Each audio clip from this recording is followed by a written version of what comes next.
நாமத்துக்கு ஸ்தோத்திரம் உண்டாகட்டும்.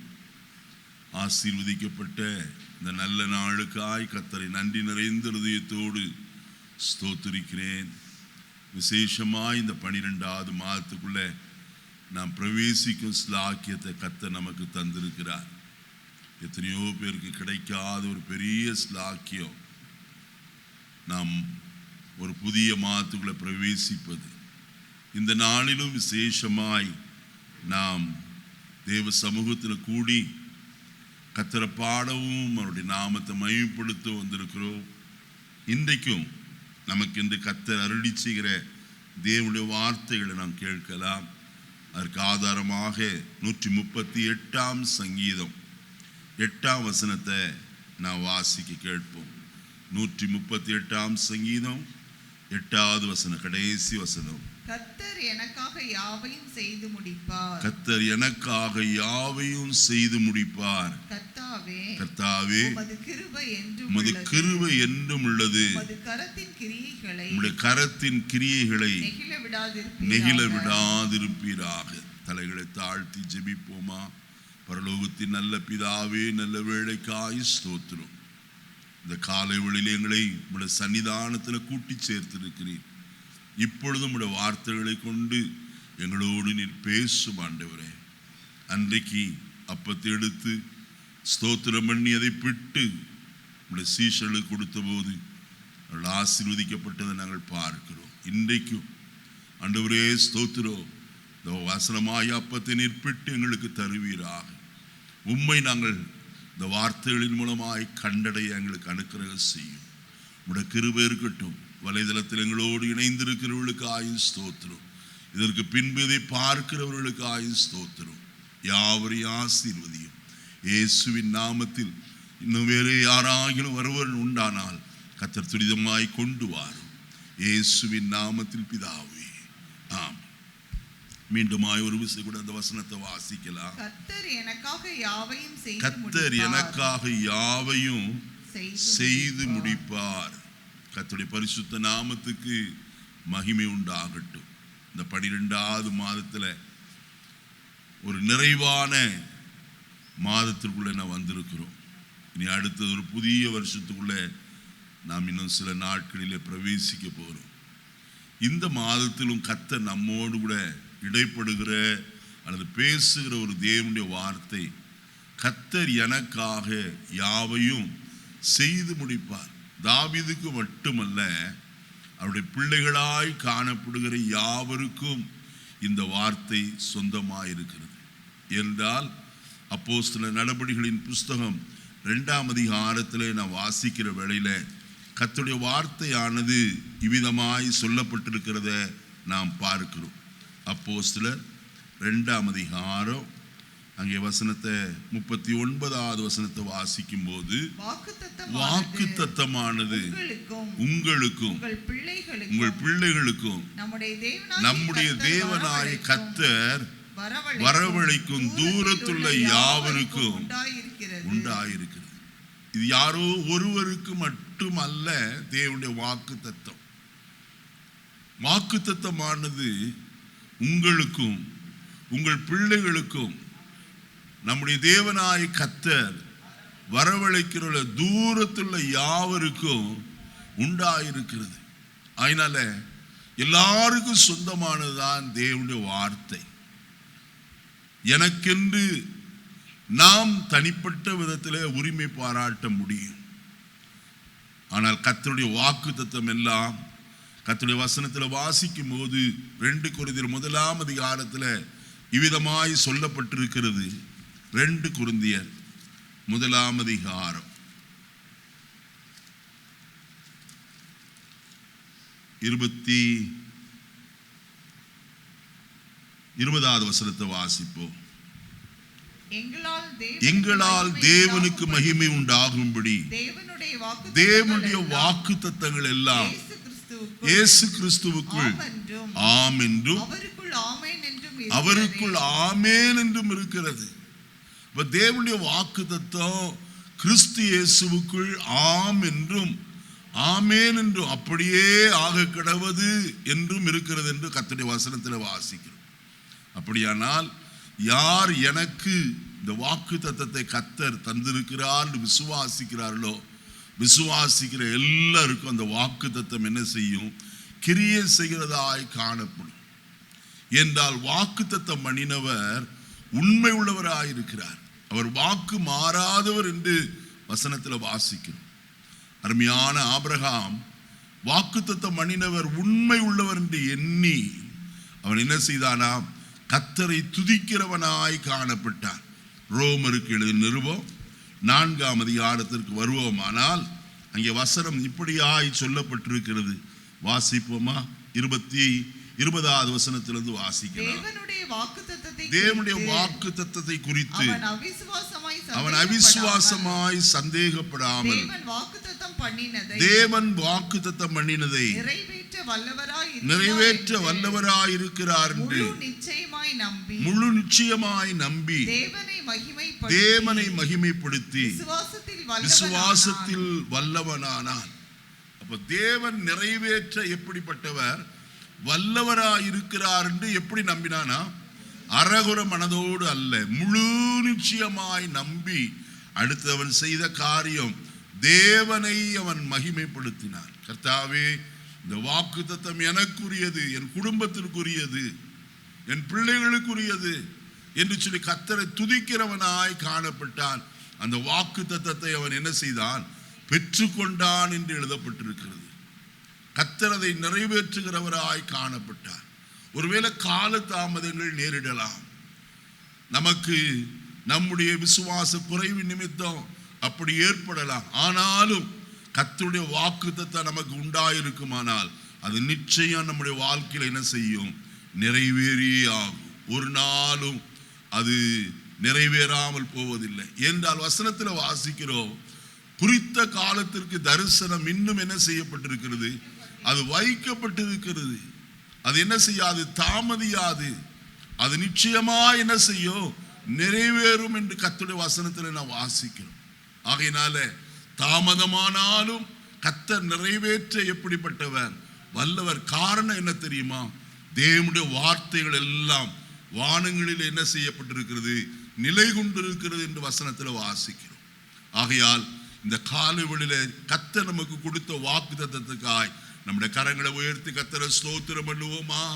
ஆண்டவரே, நீர் எங்களுக்கு கொடுத்த வாக்கு தத்தத்துக்காய் ஸ்தோத்திரம். நீர் யாவற்றையும் செய்து முடிக்க போகிற தேவனாய் இருக்கிறபடினால ஸ்தோத்திரம் ஐயா. ஆசீர்வதியும். ஸ்தோத்திரம், ஸ்தோத்திரம், ஸ்தோத்திரம், ஸ்தோத்திரம். சங்கீதம் 57 2வது வசனத்தை வாசிக்கலாம். 57ஆம் சங்கீதம் 2வது வசனம். எனக்காக யாவையும் செய்து முடிக்க போகிற தேவனாகிய உன்னதமான தேவனை நோக்கி என்ன செய்வேன்? கூப்பிடுவேன். வசனம் தெளிவாய் சொல்கிறார். எனக்காக யாவையும் செய்து முடிக்க போகிற தேவனாகிய உன்னதமான தேவனை நோக்கி நான் என்ன செய்வேன்? கூப்பிடுவேன். ஒவ்வொரு நாளும் அந்த வாக்கு தத்தத்திற்காய் நாம் கர்த்தரை நோக்கி கூப்பிட வேண்டும். ஆண்டவரே, இதை நிறைவேற்றி தார். என் வாழ்க்கையில, என் பிள்ளைகளுடைய வாழ்க்கையில நிறைவேற்றும், என் சந்ததியின் வாழ்க்கையில நிறைவேற்றும் என்று சொல்லி நாம் கேட்க வேண்டியது அவசியம். கர்த்தருடைய வேதத்தில் ஏறக்குறைய 3000த்திற்கும் அதிகமான வாக்கு தத்தங்கள் சிதறி கிடக்கிறது. இது எல்லாவற்றையும் உரிமை பாராட்ட நமக்கு தகுதி உண்டு. ஏன்னு சொன்னால் வசனத்தில் வாசிக்கிறோம், நாம் பிள்ளைகள் ஆனால் சுதந்திரமாமே என்று எழுதப்பட்டிருக்கு. கிறிஸ்துவுடனே கூட நாம் யாராய் இருக்கிறோம்? உடன் சுதந்திரராய் காணப்படுகிறோம். ஆகையினால தேவனுடைய வாக்கு தத்தத்தை நமக்குரியது, எனக்குரியது என்று உரிமை பாராட்டி நாம் ஜெபிக்க வேண்டும். இன்றைக்கு நான் ஒரு சில காரியங்களை உங்களோடு கூட பகிர்ந்து கொள்ளட்டும். ரோமருக்கு எழுதின நிருபம் 8ஆம் அதிகாரம். ரோமருக்கு எழுதின நிருபம் 8ஆம் அதிகாரம் 26வது வசனத்தை முதலாவது வாசிக்கலாம். அந்தப்படியே ஆவியானவரும் நமது பலவீனங்களில் நமக்கு உதவி செய்கிறார். நாம் ஏற்றபடி வேண்டிக் கொள்ள வேண்டியது இன்னதென்று அறியாமல் இருக்கிறபடியினால் ஆவியானவர் தாமே வாக்கு கடங்காத பெருமூச்சுகளோடு நமக்காக என்ன செய்கிறார்? முதலாவது நமக்காக யாவற்றையும் செய்து முடிக்கிற கர்த்தர் நமக்காக வேண்டுதல் செய்கிறவராய் காணப்படுகிறார். வசனம் தெளிவாய் சொல்லப்பட்டிருக்கு. அந்தபடியே ஆவியானவர் நம்முடைய பலவீனங்களில் என்ன செய்கிறார்? நமக்கு உதவி செய்கிறவராய் காணப்படுகிறார். நமக்கு உதவி செய்வத்தான் ஆவியானவர் நம்மோடு கூட காணப்படுகிறார். எந்த நேரத்தில்? நம்முடைய பலவீன நேரங்களிலே. பலவீனத்தில் நம்மளுக்கு பலன் கொடுத்து நம்மை தைரியப்படுத்தி சோர்ந்து போகாதபடிக்கு, துவண்டு போகாதபடிக்கு அவர்தான் நமக்கு உதவி செய்கிறவராயிருக்கிறார். அடுத்த வார்த்தை சொல்லுகிறது, நாம் ஏற்றபடி வேண்டிக் கொள்ள வேண்டியது இன்னதென்று நாம் என்ன செய்யாதிருக்கிறோம். எப்படி ஜெபிக்க வேண்டும் என்று அநேக சமயங்களிலே நமக்கு தெரிவதில்லை. அப்படிப்பட்ட சமயத்தில் எல்லாம் ஆவியானவர் என்ன செய்கிறாராம்? தாமே பெருமூச்சுகளோடு கூட நமக்காக என்ன செய்கிறார்? நமக்குள்ள இருக்கிற ஆவியானவர் நமக்காகவே வேண்டுதல் செய்கிறார். அருமையானே, வேண்டுதல் செய்கிறவர் எப்படிப்பட்டவர்? வாசிப்போமா? 34வது வசனத்தில் வாசிக்கலாம். அதே 34. ஆக்கினைக்குள்ளாக தீர்க்கிறவன் யார்? கிறிஸ்துவே மரித்தவர், அவரே எழுந்தும் இருக்கிறவர், அவரே தேவனுடைய வலது பார்சத்திலும் இருக்கிறவர், நமக்காக வேண்டுதல் செய்கிறவரும். பாருங்க, வசனத்தில் தெளிவாய் சொல்கிறார், நம்மை ஆக்கினைக்குள்ளாக தீர்க்கிறவன் யார்? கிறிஸ்துவே மரித்தவர், அவரே என்ன செய்கிறார்? எழுந்தும் இருக்கிறார், தேவனுடைய வலது பார்சத்தில் என்ன செய்கிறாராம்? வீற்றிருக்கிறார். எபிரேயருக்கு எழுதின நிருபம் 8ஆம் அதிகாரம் அங்க வசனத்துல வாசிக்கும் போது கர்த்தருடைய வசனம் சொல்லுகிறது. முதல் வசனத்தை வாசிப்போம். மேற்சொல்லியவைகளின் முக்கியமான பொருள் என்னவெனில், பரலோகத்தில் உள்ள மகத்துவ ஆசனத்தின் வலது பார்சத்தில் உட்கார்ந்திருக்கிறவர். எப்படிப்பட்ட ஆசனத்தில் உட்கார்ந்திருக்கிறாராம்? மகத்துவமான ஆசனத்தில், மகிமையுள்ள ஆசனத்தில். யார் வீற்றிருக்கிறது? இயேசு மரித்து அடக்கம் பண்ணப்பட்டு 3வது நாள் உயிரோடு எழுந்தவர், 40 நாள் யாவருக்கும் காணப்பட்டவர், ஒலிவ மலைக்கு தம்முடைய சீஷர்களோடு கூட கடந்து போய் அவர்களை கை உயர்த்தி ஆசீர்வதித்தவர், பரலோகத்திற்கு எடுத்துக் கொள்ளப்பட்ட அவர் பிதாவுடைய வலது பார்சத்தில் என்ன செய்திருக்கிறார்? வீற்றிருக்கிறார். அந்த ஆசனம் எப்படிப்பட்டது? மகத்துவமான ஆசனமாயிருக்கு. அங்கே உட்கார்ந்துதான் நமக்காக அவர் என்ன செய்கிறார்? வேண்டுதல் செய்கிறவராய் காணப்படுகிறார். இயேசு பூலோகத்தில் இருந்த போதும் தம்முடைய சீஷர்களுக்காக, இந்நாள் வரைக்கும் அவரை ஏற்றுக்கொள்கிற எல்லா கர்த்தருடைய பிள்ளைகளுக்காகவும் அவர் வேண்டுதல் செய்தார் என்று சொல்லி கர்த்தருடைய வசனத்திலே நாம் வாசிக்க முடியும். என்னை கேட்கிற கர்த்தருடைய பிள்ளைகளே, நமக்காக ஜெபிக்கிற ஒரு நல்ல தகப்பன் பரலோகத்திலே உண்டு. எவ்வளவு மகிமையான காரியம்! ஒருவேளை இந்த உலகத்தில் காணப்படுகிற நம்முடையவர்கள் மறந்து போகலாம் நமக்காய் ஜெபிக்க. ஆனால் கர்த்தர் ஒரு நாளும் என்ன செய்கிறவர்? மறக்கிறவர் அல்ல. ஸ்திரீயானவள் தன் கற்பத்தின் பாலுகளுக்கு இறங்காமல் தன் பிள்ளையை மறப்பாள். அவள் மறந்தாலும் நான் உன்னை என்ன செய்வதில்லை, மறப்பதில்லை என்று சொன்னாரே. அவர் நமக்காக அவர் என்ன செய்கிறார்? வேண்டுதல் செய்கிறார். நீங்க வீட்டில் போய் யோவான் எழுதின சுவிசேஷம் 17ஆம் அதிகாரத்தை நீங்கள் முழுவதும் வாசிப்பீர்களானால் அங்கே இயேசு பல காரியங்களுக்காய் நமக்காக வேண்டுதல் செய்ததை நாம் பார்க்க முடியும். யாருக்காக வேண்டுதல் செய்தார் என்று நான் ஒரு வசனத்தை மட்டும் நான் சொல்லி அடுத்ததுக்குள்ள கடந்து போக நான் விரும்புகிறேன். வசனத்தை வாசிப்போமா? அங்கே 6வது வசனத்தை வாசிக்கலாம். 17 நீர் உலகத்தில் தெரிந்தெடுத்து எனக்கு தந்த மனுஷருக்கு போதுமா? இங்க வசனத்துல சொல்கிறார், நீர் உலகத்தில் தெரிந்தெடுத்து எனக்கு தந்த யாருக்கு? மனுஷருக்கு உம்முடைய நாமத்தை என்ன செய்தேன்? வெளிப்படுத்தினேன். இப்ப யாருக்காய் ஜெபித்திருக்கிறார்? நமக்காக அவர் ஜெபித்திருக்கிறார். கர்த்தர் நம்மை தெரிந்தெடுத்திருக்கிறார். உலகத்திலே இருந்து வசனத்தில் நான் வாசிக்கும் போது எபேசியர் 1ஆம் அதிகாரம் 4வது வசனத்தில் நாம் அன்பில் பரிசுத்தமுள்ளவர்களும் குற்றமில்லாதவர்களுமாயிருப்பதற்கு உலக தோற்றத்திற்கு முன்னே அவர் கிறிஸ்து இயேசுவுக்குள் நம்மை என்ன செய்தபடியே தெரிந்து கொண்டபடி. அப்ப தெரிந்து கொள்ளப்பட்டவர்களாய் நாம் காணப்படுகிறோம். அப்ப தெரிந்து கொள்ளப்பட்ட நமக்காகவே இயேசு பிதாவுடைய வலது பார்சத்தில் உட்கார்ந்து ஒவ்வொரு நாளும் என்ன செய்கிறார்? வேண்டுதல் செய்கிறவராய் காணப்படுகிறார். முதலாவது காரியம், நமக்காக பரலோகத்தில் வேண்டுதல் செய்கிற ஒரு நல்ல தகப்பன் உண்டு. நான் நேற்றைய தினத்திலேயே இந்த வசனத்தை சொன்னேன். 1 யோவான் 2ஆம் அதிகாரம் 1 வசனத்தில் நான் வாசிக்கும் போது அங்கே வசனத்தில் இவ்விதமாய் எழுதப்பட்டிருக்கிறது. 1 யோவான் 2ஆம் அதிகாரம் 1 வசனம், என் பிள்ளைகளே நீங்கள் பாவம் செய்யாதபடிக்கு இவைகளை உங்களுக்கு எழுதுகிறேன். ஒருவன் பாவம் செய்வானானால் நீதிபரராய் இருக்கிற இயேசு கிறிஸ்து நமக்காக பிதாவினிடத்தில் என்ன செய்கிறார்? வேண்டுதல் செய்கிறவர் மட்டுமல்ல, இரண்டாவது காரியம், அவர் பரிந்து பேசுகிறவராய் காணப்படுகிறார். வழக்காடு மன்றத்தில், நீதிமன்றத்தில் ஒரு வழக்கு வருமானால் நாமாய் போய் அந்த நீதிபதிக்கு முன்பதாய் வழக்காட முடியாது. அந்த வழக்காடு மன்றத்தில் வழக்காடுவதற்கென்று அங்கே வக்கீல்கள் இருக்கிறாங்க. அவர்களை நியமித்து கொண்டால் தான் நம்முடைய சார்பாக யாரிடத்துல பேச முடியும்? நீதிபதியினிடத்தில் பேச முடியும். அதே போல நமக்காக பரிந்து பேசும்படிக்கு பரலோகத்தில் யார் உண்டு? இயேசு உண்டு.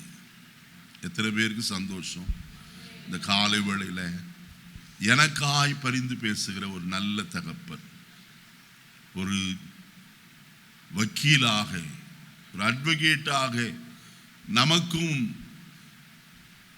இயேசு பிதாவாகிய தேவனுக்கு நடுவாக இயேசு நின்று கொண்டு நமக்காய் வழக்காடுகிறார் அல்லது பரிந்து பேசுகிறார்.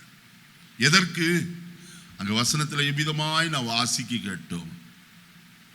பிள்ளைகளே, ஒருவன் பாவம் செய்வானால் நீதிபரராயிருக்கிற இயேசு கிறிஸ்து நமக்காக பிதாவிடத்தில் என்ன செய்கிறார்?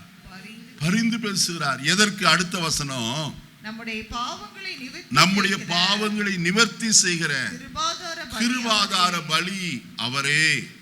நம்முடைய பாவங்களை மாத்திரமல்ல, சர்வலோகத்தின் பாவத்தை நிவர்த்தி செய்கிற கிருபாதார பலியாயிருக்கிறாரே. வசனம் தெளிவாய் சொல்கிறார். நம்முடைய பாவங்களை என்ன செய்கிறவர்? நிவர்த்தி செய்கிறவர், முற்றிலுமாக இல்லாமல் போக செய்கிற கர்த்தர். எதன் மூலமாய்? நம்முடைய பாவங்களை நீக்கி விடுகிறவர். நான் வசனத்தில் அறிந்திருக்கிறோம். 1 யோவான் 1ஆம் அதிகாரம் 7வது வசனத்திலும் 9வது வசனத்திலும் அவருடைய குமாரனாய் இயேசு கிறிஸ்துவின் ரத்தம் சகல பாவங்களை நீக்கி நம்ம என்ன செய்கிறது? அங்கே ஒரு வார்த்தை நீக்கி என்று எழுதப்பட்டிருக்கிறது. முற்றிலுமாய் அவர் நம்மை விட்டு நீக்கி விடுகிறார். அதை நான் ஒரே வார்த்தையில் விதமாய் சொல்ல விரும்புகிறேன். சங்கீதம் 103 வாசிக்கும் போது, மேற்குக்கும் கிழக்குக்கும் எவ்வளவு தூரமோ அவ்வளவு தூரமாய் அவர் நம்முடைய பாவங்களை நம்மை விட்டு என்ன செய்திருக்கிறார்? விலக்கி இருக்கிறார்.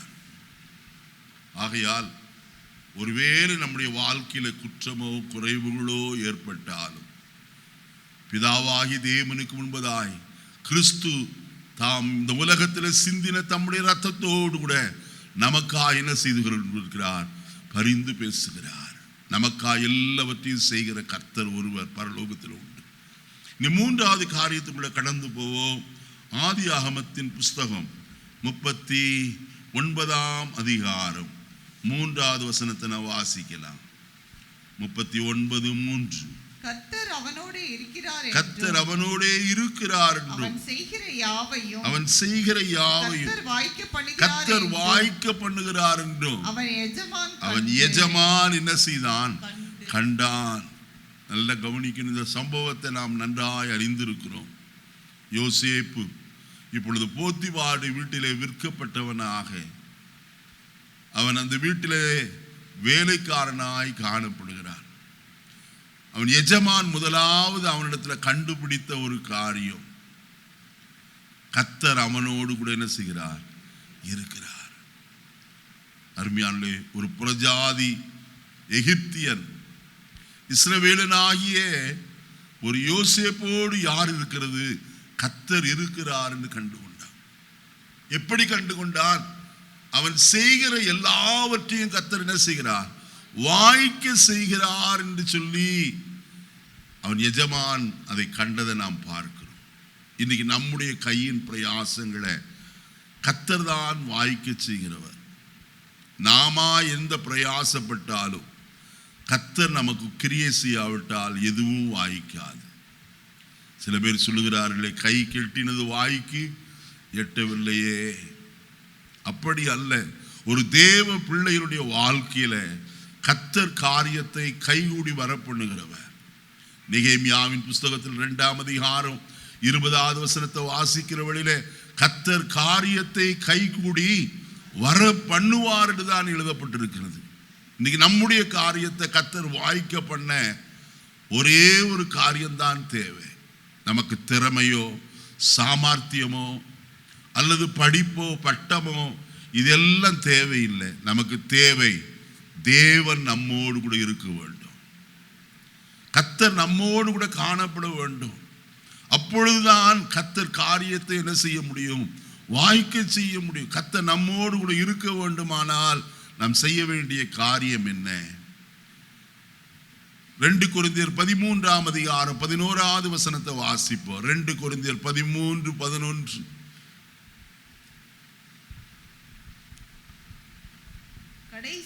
கடைசியாக சகோதரரே, சந்தோஷமாயிருங்கள், நற்சீர் பொருந்துங்கள், ஆறுதல் அடையுங்கள், ஏக சிந்தையாயிருங்கள், சமாதானமாயிருங்கள்.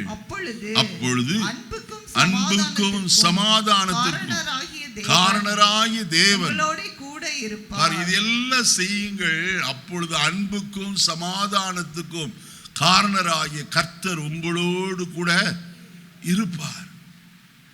அவர் வாக்கு பண்ணி இருக்கிறார். உலகத்தின் முடிவு பரியந்தமும் சகல நாட்களிலும் நான் உங்களுடனே கூட என்ன செய்கிறேன்? இருக்கிறேன் என்று சொன்னவர் நம்மோடு கூட இருப்பார். யோசேப்போடு கூட இருந்து காரிய சித்தி உள்ளவனாய் மாற்றினவர். அவனோடு கூட எங்கெல்லாம் இருந்தார்?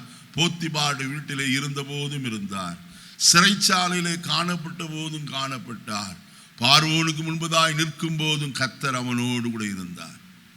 அதனால் தான் கர்த்தருடைய வசனத்தில் வாசிக்கிறோம். அப்போஸ்தலர் நடபடிகளின் புஸ்தகம் 7ஆம் அதிகாரம் 10வது வசனத்தை பாருங்கள். அப்போஸ்தலர் 7:10. தேவன் அவனோடே கூட இருந்து எல்லா உபத்திரவங்களினின்றும் அவனை விடுவித்து எகிப்தின் ராஜாவாகிய பார்வோனுடைய சமூகத்திலே அவனுக்கு கிருபையையும் ஞானத்தையும் அருளினார். அந்த ராஜா அவனை எகிப்திற்கு தன் வீடு அனைத்திற்கும் பார்த்தீங்களா ஏன் அவனை உயர்த்தினார்? வசனத்தில் வாசிக்கிறோம், தேவனோ அவனோடு கூட இருந்தார். இன்னைக்கு நம்மோடு கூட கர்த்தர் காணப்பட வேண்டும். ஆண்டவரே, என்னோடு நீர் காணப்படுவீராக. அவர் நம்மோடு கூட இருக்க வேண்டுமானால் நம்முடைய பாளையம் சுத்தமாய் காணப்பட வேண்டும். என்னாகமத்தின் புஸ்தகம் 23ஆம் அதிகாரத்திலே நான் வாசிக்கும் போது கர்த்தருடைய வார்த்தை இவ்விதமாய் சொல்லப்பட்டிருக்கிறத பார்க்கலாம். அங்கே என்னாகமத்தின் புஸ்தகம், உங்கள் பாளையம் சுத்தமாய் இருக்க கடவுது என்று அங்கே கர்த்தருடைய வார்த்தை சொல்லப்பட்டிருக்கிறது. அதனால் கர்த்தர் நம்மோடு கூட இருக்க வேண்டுமானால் நம்முடைய ஜீவிதம் முதலாவது பரிசுத்தம் உள்ளதாய் காணப்பட வேண்டும். மன்னிக்கணும், உபாகமத்தின் புஸ்தகம் 23ஆம் அதிகாரம், உபாகமம் 23ஆம் அதிகாரம் 14வது வசனத்தை வாசிங்க. உன் தேவனாகிய கர்த்தர் உன்னை ரட்சிக்கவும் உன் சத்துருக்களை உனக்கு ஒப்புக் கொடுக்கவும் உன் பாளையத்திற்குள்ளே உலாவிக் கொண்டிருக்கிறார். ஆகையால் அவர் உன்னிடத்தில் அசுசியான காரியத்தை கண்டு உன்னை விட்டு போகாதபடிக்கு உன் பாளையம் எப்படி இருக்க வேண்டும்? பாளையம் என்றால் அன்றைக்கு அவர் வனாந்திரத்தில் கூடாரங்களை போட்டது பாளையம் பாளையமாய் போட்டார்கள். கோத்திரம் கோத்திரமாய் 3 கோத்திரம் வடக்கே, 3 கோத்திரம் தெற்கே, 3 கோத்திரம் மேற்கே, 3 கோத்திரம் கிழக்கே, இப்படி கூடாரம் போட்டார்கள். ஆசரிப்பு கூடாரத்தை சுற்றி கர்த்தர் சொல்லுகிறார், கர்த்தர் உன் பாளையத்துக்குள்ளே உலாவ வேண்டுமானால் உன் பாளையம் எப்போது எப்படி இருக்கணும்? சுத்தமாய் காணப்படும். அசுசியான காரியத்தை கண்டு அவர் உன்னை விட்டு என்ன செய்யாதபடிக்கு, விலகாதபடிக்கு என்று எழுதப்பட்டிருக்கு. நம்முடைய ஜீவிதம் எப்போதும் பரிசுத்தமாய் காணப்பட வேண்டும். ஏனென்றால் நான் பரிசுத்தர், ஆகையால் நீங்களும் எனக்கு ஏற்ற பரிசுத்தவான்களாய் இருப்பீர்களாக. அதற்காகத்தான் கர்த்தர் நம்மை என்ன செய்திருக்கிறார்? ஜாதிகளின் நடுவிலே இருந்து, ஜனத்தின் நடுவில் இருந்து பிரித்தெடுத்திருக்கிறார். வசனத்தில் வாசிக்கிறோம். யாத்திராகமத்தின் புஸ்தகம் 25ஆம் அதிகாரம் 8வது வசனத்தை நான் வாசிக்கிற வேளையில, யாத்திராகமம் 25:8, அவர்கள் நடுவில் நான் வாசம் பண்ண எனக்கு ஒரு பரிசுத்த ஸ்தலத்தை என்ன செய்வார்களாக. கர்த்தர் விரும்புகிற காரியத்தை பாருங்க. தேவன் தமது ஜனத்தின் நடுவிலே என்ன செய்ய விரும்புகிறார்? எங்கேயோ ஒரு ஓரத்தில் அல்ல. ஆண்டவரே அந்த மூலையில இருந்துரும், அப்பப்ப நான் உங்ககிட்ட வர்றேன் என்பது அல்ல. அவர் நடுவிலே வாசம் பண்ண விரும்புகிறார். அதனால வசனத்தில் நான் பார்க்கிறோம், நான் அவர்கள் நடுவில் வாசம் பண்ண எனக்கு ஒரு பரிசுத்த ஸ்தலத்தை என்ன செய்வார்களாக, உண்டாக்குவார்களா. ஏன் அதற்கு அவர் வாசம் பண்ண விரும்புகிறார்? 22வது வசனம் இப்படி ஆய் சொல்லுகிறது, அங்கே நான் உன்னை என்ன செய்வேன்? பாருங்க, நடுவிலே இருக்கிற கர்த்தர் தான் ஜனத்தை என்ன செய்ய விரும்புகிறார்? சந்திக்க விரும்புகிறார். அவர் சந்தித்தால் நிறைய ஆசீர்வாதம் உண்டு. அதை கொடுத்து நான் இந்த காலையில் பேச விரும்பவில்லை, நேரம் கடந்து போய்விடும். அவர் சந்திக்கிறவர் நம்மை. அருமையானே, பிழையாமை கர்த்தர் சந்தித்தார் என்று எழுதப்பட்டிருக்கிறது. பெத்லகேமில் ஆகாரம் குறைவுபட்டது. பெத்லகேமை விட்டு நகோமி கடந்து போனாள். ஆனால் ஒரு நாள் அவளுக்கு செய்தி வந்தது, கர்த்தர் தமது ஜனத்தை என்ன செய்தார்? சந்தித்தார். அவருடைய சந்திப்பு ஆச்சரியமானது. இன்றைக்கு நம்மை சந்திக்க விரும்புகிறார். மாத்திரமல்ல, அதே வசனம் இப்படி சொல்லுகிறது 25:22 யாத்திராகமம், அங்கே நான் உன்னை சந்திப்பேன், கிருபாசனத்தின் மீதிலும் சாட்சி பெட்டியின் மேலும் உள்ள 2 கேருபீன்களின் நடுவில் இருந்து நான் இஸ்ரவேல் புத்திரருக்காக உனக்கு கற்பிக்க போகிறவள் எல்லாம் உன்னோட என்ன செய்வேன்? கர்த்தர் ஆலோசனை சொல்லுகிறவர். ஒவ்வொரு நாளும் கர்த்தருடைய ஆலோசனையை கேட்கிறோமா? அவர் ஆலோசனை கர்த்தர். அவருடைய ஆலோசனையில் எப்படிப்பட்டவர்? ஆச்சரியமானவர் என்று கர்த்தருடைய வேதம் சொல்லுகிறது. இந்த காலையில நம்முடைய ஜீவிதத்தில் கர்த்தர் காரியத்தை வாய்க்க பண்ணுகிறவர். சங்கீதம் 37:5வது வசனத்தை வாசிப்போம். 37ஆம் சங்கீதம் 5வது வசனம், உன் வழியை கர்த்தருக்கு ஒப்புவித்து அவர் மேல் நம்பிக்கையாயிரு. அவரே காரியத்தை என்ன செய்வார்? வாய்க்க பண்ணுவார். வசனம் தெளிவாய் சொல்லுகிறது, உன் வழியை கர்த்தருக்கு ஒப்புவித்து அவர் மேல் எப்படி இரு? நம்பிக்கையாயிரு. எல்லா காரியத்தையும் அவரிடத்திலே நாம் ஒப்புவிக்க வேண்டும். எப்தா தன் காரியத்தை எல்லாம் கர்த்தருடைய சமூகத்தில் என்ன செய்தான்? சொன்னான் என்று வேதம் சொல்லுகிறது. இன்றைக்கு நாம் தேவ சமூகத்தில் சொல்வதற்கு பதிலாய் நாம் யாரிடமோ சொல்லுகிறோம் நம்முடைய காரியத்தை. மற்றவரிடத்தில் பேசுகிறோம். ஆண்டவரே, ஆண்டவரிடத்தில் பேசுவதை பார்க்கணும், மனுஷரிடத்தில் நாம் சொல்லி அதனாலே நமக்கு ஆறுதல் கிடைக்குமா என்று பார்க்கிறோம். அது ஆறுதல் கொடுக்காது. நாம் பேசின செய்தி அது இரட்டிப்பாய் வேறு இடத்துக்கு போகும்.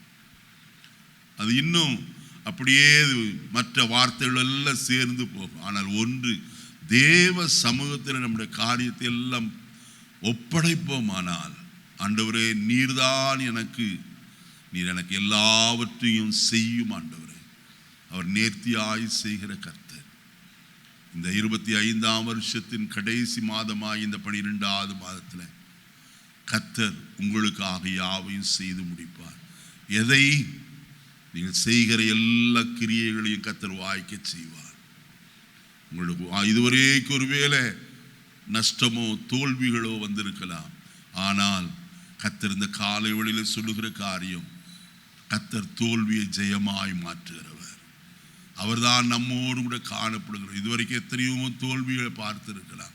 ஆனால் தோல்வியை கர்த்தர் முற்றிலுமாய் நீக்கி நம்மை ஜெயமாய் நம்மை நடத்த அவர் போதுமானவராயிருக்கிறார் என்று சொன்னால், வசனத்தில் என்ன வாசிக்கிறோம்? 2 கொரிந்தியர் 2ஆம் அதிகாரம், 2 கொரிந்தியர் 2ஆம் அதிகாரம் கர்த்தருடைய வசனத்தை நாம் பார்ப்போம். 14வது வசனத்தை வாசிக்கிறோம். கிறிஸ்துவுக்குள் எப்பொழுதும் எங்களை வெற்றி சிறக்க பண்ணி எல்லா இடங்களிலேயும் எங்களை கொண்டு அவர் அறிகிற அறிவின் வாசனையை வெளிப்படுத்துகிற தேவனுக்கு ஸ்தோத்திரம். பாருங்க, எங்கெல்லாம் ஜெயமா? கிறிஸ்துவுக்குள் எப்போ? எல்லா நேரமும், எப்பொழுதும். அடுத்தது ஒரு வார்த்தை சொல்லப்பட்டிருக்கிறது, எல்லா இடங்களிலேயும் எங்களை கொண்டு அவரை அறிகிற அறிவின் வாசனையை வெளிப்படுத்துகிறார். அருமையானே, எல்லா இடங்களிலேயும் நம்மை வெற்றி சிறக்க பண்ணுகிற கர்த்தர். தோல்விக்கு நம்மை விட்டு கொடுக்கிறவர் அல்ல. சாத்ராக், மேஷக், ஆபேத்நேகோ அக்கினி சூளைக்கு முன்பதாய் நின்று கொண்டு தைரியமாய் சொல்கிறார், நேபுகாத் நேச்சாரே, இந்த காரியத்தில் உமக்கு உத்தரவு சொல்ல எங்களுக்கு என்ன இல்லை? வெறுப்ப இல்லையா? நாங்கள் ஆராதிக்கிற எங்கள் தேவன் எங்களை தப்புவிக்க வல்லவராயிருக்கிறார். அவர் தப்புவியாமற் போனாலும் ராஜா நிறுத்தின இந்த சிலையை நாங்கள் என்ன செய்ய போவதில்லை? ஆராதிக்க போவதில்லை என்பது ராஜாவாய் உமக்கு தெரிந்திருக்க கடவுது என்று தைரியமாய் சொன்னார். கர்த்தர் அவர்களை வெட்கப்படுத்தினாரா? அல்ல. அவருடைய தலை முடிய கூட கருகி போகவில்லை. அக்கினியின் மனம் அவருடைய வஸ்திரத்தில் வீசவும் இல்லை என்று எழுதப்பட்டிருக்கிறது. ஆனால் அவர்களை தூக்கி கொண்டு போனவர், கட்டுண்டவர்களாய் தூக்கி கொண்டு போனவர்கள் தான் என்ன செய்தார்கள்? அக்கினி ஜுவாலையிலே பட்சிக்கப்பட்டார்கள். கர்த்தர் நமக்கு ஜெயம் கொடுக்கிறவர். ஒரு நாள் நம்மை வெட்கப்படுத்த மாட்டார். நீ 4வது காரியத்தை நாம் பார்க்கலாம். யோசுவாவின் புஸ்தகம் 23ஆம் அதிகாரம் 3வது வசனத்தை நாம் வாசிக்கலாம். யோசுவா 23:3.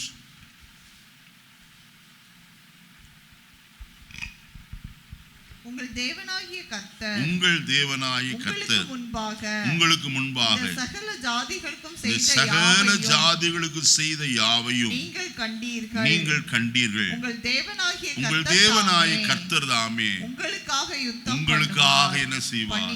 இந்த 12வது மாதத்துல கர்த்தர் நம்முடைய நமக்காய் வேண்டுதல் செய்கிறவர் மட்டுமல்ல, பரிந்து பேசுகிறவர் மட்டுமல்ல, நம்முடைய காரியத்தை வாய்க்க செய்கிறவர் மட்டுமல்ல, நமக்காக என்ன செய்ய போகிறாரா? யுத்தம் செய்கிறவர். அருமையானே, ஆசா சொல்லும் போது சொன்ன நமக்காக யுத்தம் செய்கிறவர் கர்த்தர். யோசபாத் விதமாய்த்தான் சொன்னார். அங்கே 2 நாளாகமோ 20ஆம் அதிகாரத்தில் நான் வாசிக்கும் போது அங்கே வசனம் சொல்லப்பட்டிருக்கிறத நாம் இவ்விதமாய் பார்க்கலாம். வாசிப்போமா? அங்கே 17வது வசனத்தை வாசியுங்கள். இந்த யுத்தத்தை பண்ணுகிறவர்கள் நீங்கள் அல்ல, யூதா மனுஷரே, எருசலேம் ஜனங்களே, நீங்கள் தரித்து நின்று கர்த்தர் உங்களுக்கு செய்யும் ரட்சிப்பை பாருங்கள். இந்த யுத்தத்தை நீங்க என்ன செய்ய போறதில்லை, செய்ய போறதில்லையா? நம்முடைய ஜீவத்தில் பல விதமான யுத்தங்கள் வருகிறது. உள்ளேயும் போராட்டங்கள், வெளியேயும் போராட்டம். ஆவிக்குரிய ஜீவத்தில் நம்முடைய பரிசுத்த வாழ்க்கையில எத்தனையோ போராட்டங்கள் வருகிறது. ஒரு படி முன்னேறி போக வேண்டும் என்றால் நம்மால முடியவில்லை, மறுபடியும் பின்னே சறுக்குகிறோம். ஆனால் நமக்கு அதில் உதவி செய்கிற, யுத்தம் பண்ணுகிற, நமக்கு விரோதமாய் எழும்பி வருகிற பிசாசின் கிரியைகளை அழித்து போட கர்த்தர் நம்மோடு கூட என்ன செய்கிறார், இருக்கிறார். நம்மோடு இருந்து நமக்காக யுத்தங்களை நடப்பிக்கிறவர் நம்முடைய தேவனாகிய கர்த்தர் என்று கர்த்தருடைய வேதம் சொல்லுகிறது. இந்த காலையிலே நமக்காக யுத்தம் பண்ண ஒருவர் உண்டு. செங்கடல் முன்பாக நின்று கொண்டு ஜனங்கள் திகைத்து நின்றார்கள். அப்பொழுதுதான் கர்த்தர் மோசேயை கொண்டு சொன்னதான ஒரு வார்த்தை அங்கு இவ்விதமாய் காணப்படும். யாத்திராகமத்தின் புஸ்தகம் 14ஆம் அதிகாரம், அங்க வசனத்தை பாருங்கள். 13, 14 வசனங்களை வாசிப்போம். அப்பொழுது மோசே ஜனங்களை நோக்கி பயப்படாதிருங்கள், நீங்கள் நின்று கொண்டு இன்றைக்கு கர்த்தர் உங்களுக்கு செய்யும் ரட்சிப்பை பாருங்கள். இன்றைக்கு நீங்கள் பார்க்கிற எகிப்தியரை இனி என்றைக்கும் காண மாட்டீர்கள். கர்த்தர் உங்களுக்காக என்ன செய்வார், யுத்தம் பண்ணுவார். இந்த மாதம் உங்களுக்காக யுத்தம் பண்ணுகிற மாதமாய் காணப்படும். ஆவிக்குரிய வாழ்க்கையானாலும், சுற்றுப்புறத்தாரால் வருகிற தீமையான காரியமானாலும், நம்முடைய ஜீவிதத்தில் நமக்காக யுத்தம் செய்கிற ஒரு நல்ல தெய்வம் நமக்கு உண்டு. நெகேமியா சொல்லும் போது இவ்விதமாய் சொல்லுகிறான். 4ஆம் அதிகாரம் 20வது வசனத்தை பாருங்கள். நெகேமியா 4ஆம் அதிகாரம் 20வது வசனம். நீங்கள் எவ்விடத்தின் மேல் எக்கால சத்தத்தை கேட்கிறீர்களோ, எக்கால சத்தத்தை கேட்கிறீர்களோ அவ்விடத்திலே வந்து எங்களோடே கூடுங்கள். நம்முடைய தேவன் நமக்காக யுத்தம் பண்ணுவார். நமக்காக என்ன செய்வார் பாருங்க. நம்முடைய தேவன் அந்த எண்ணம் எப்போது இருக்கணும். எனக்காக யுத்தம் பண்ணுகிற ஒரு கர்த்தர் ஒருவர் உண்டு. என் வழக்கு உம்மிடத்தில் என்ன செய்தேன், சாட்டி விட்டு என்று பக்தன் சொல்கிறார். நம்முடைய காரியத்தை எல்லாம் கர்த்தர் மேல வைச்சுட்டா, தாவீது சொல்கிற பிரகாரம் கர்த்தர் மேல் உன் பாரத்தை வைத்து விடு, அவர் உன்னை ஆதரிப்பார். பேதுரு சொல்கிறார், அவர் உங்களை விசாரிக்கிறவரானபடியால் உங்கள் கவலைகள் எல்லாம் அவர் மேல். வசனம் தெரியாதது அல்ல, எல்லாம் தெரியும். ஆனால் ஒன்று, அந்த சமயத்தில் நமக்கு தொய்வு வருகிறது, தொய்ந்து போகிறோம். ஆனால் ஒன்று, தேவனுடைய வசனம் நம்ம என்ன செய்யும், உயிர்ப்பிக்கும். அருமையானே, உயிர்ப்பிக்கிற தேவனுடைய வசனம், கர்த்தருடைய வசனமோ நம்மை உயிர்ப்பிக்க போதுமானது. கடைசியாக ஒன்றை சொல்லி நிறைவு செய்ய விரும்புகிறேன். 1 சாமுவேலின் புஸ்தகம் 24ஆம் அதிகாரம் 12வது வசனத்தை வாசிப்போம். கர்த்தர் எனக்கும் உமக்கும் நடுநின்று நியாயம் விசாரித்து கர்த்தர் தாமே என் காரியத்தில் உமக்கு நீதியை சரி கட்டுவாராக. உம் பேரில் நான் என்ன செய்வதில்லை, சவுல் தாவீதுக்கு விரோதமாய் கடந்து வருகிறார், பல இடங்களிலே தேடுகிறார். இப்பொழுது ஒரு இடத்துல இருக்கிறதை கேள்விப்பட்டு அவன் வந்திருக்கிறார். அப்பொழுதுதான் தாவீது சவுலோடு கூட சொல்லுகிற வார்த்தையை நான் வசனத்தில் வாசிக்கிறோம். கர்த்தர் எனக்கும் உமக்கு நடுநின்று நியாயம் விசாரித்து கர்த்தர் தாமே என் காரியத்தில் உமக்கு நீதியை என்ன செய்வாராக, சரி கட்டுவாராக. கர்த்தர் என்ன செய்கிறவர், நமக்காக நீதி செய்கிறவர், வழக்காடுகிறவர். அதே 15வது வசனத்தை நாம் வாசிப்போமானால் இன்னும் நன்றாய் அதில் எழுதப்பட்டிருக்கிறது. கர்த்தர் நியாயாதிபதியாயிருந்து எனக்கும் உமக்கும் நியாயம் தீர்த்து எனக்காக வழக்காடி நான் உம்முடைய கைக்கு தப்ப என்னை விடுவிப்பார். எனக்காக என்ன செய்வார், வழக்காடுவார்.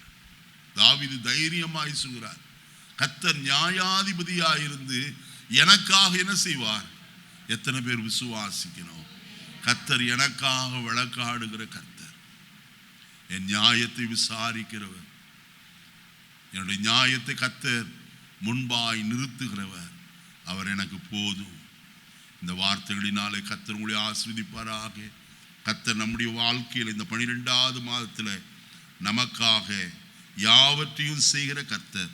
முதலாவது நமக்காக வேண்டுதல் செய்கிறவராயிருக்கிறார். 2வது நமக்காக பரிந்து பேசுகிறவராயிருக்கிறார். 3வது காரியம், நம்முடைய காரியத்தை அவர் வாய்க்க பண்ணுகிறவராயிருக்கிறார். 4வது காரியம், நமக்காக யுத்தம் பண்ணுகிறவராயிருக்கிறார். 5வது காரியம், கர்த்தர் நமக்காக வழக்காடுகிறவர். இந்த வார்த்தைகளினாலே கர்த்தர் உங்களை யாவரையும் ஆசீர்வதிப்பாராக. தேவன் தாமே தம்முடைய கிருபை வழங்க பண்ணுவாராக. தலைகளை தாழ்த்துவோம், செபிப்போம். பரலோகத்தின் நல்ல பிதாவே, நல்ல வேளைக்காய் ஸ்தோத்திரம். இந்த காலை வேளையில் நம்முடைய சமூகத்தில் நாங்கள் ஒருமித்து கூடி வந்து உம்மை தொழுது கொள்ளும் ஸ்லாக்கியத்தை தந்தீர். எங்களோடு நீர் பேசி நம்முடைய வார்த்தைகளுக்காய் ஸ்தோத்திரம். தொடர்ந்து நம்முடைய கிருபை எங்கள் மேல் தங்கியிருக்கட்டும். ஆசீர்வதியும். இந்த வார்த்தைகளை நிறைவேற்றி தாரும். இயேசுவின் நாமத்தில் பிதாவே, ஆமென். என் ஆத்துமாவே கர்த்தரை ஸ்தோத்திரி, என் முழு உள்ளமே பரிசுத்த நாமத்தை ஸ்தோத்திரி. என் ஆத்துமாவே கர்த்தரை ஸ்தோத்திரி, அவர் செய்த சகல உபகாரங்களை மறவாதே. ஆமென். நம்முடைய கர்த்தராகிய இயேசு கிறிஸ்துவின் கிருபையும் பிதாவாகிய தேவனுடைய அன்பும் பரிசுத்த ஆவியானவருடைய அன்னைய ஐக்கியம் ஆசீர்வாதமும் நம் அனைவரோடும் சகல பரிசுத்தவான்களோடும் கர்த்தருடைய 2வது வருகை காத்திருந்து ஆசீர்வதிப்பதாக. ஆமென், ஆமென். ஹல்லேலூயா, ஹல்லேலூயா, ஹல்லேலூயா. கர்த்தர் தாமே உங்களை எல்லாரையும் ஆசீர்வதிப்பாராக. ஸ்தோத்திரம், ஸ்தோத்திரம்.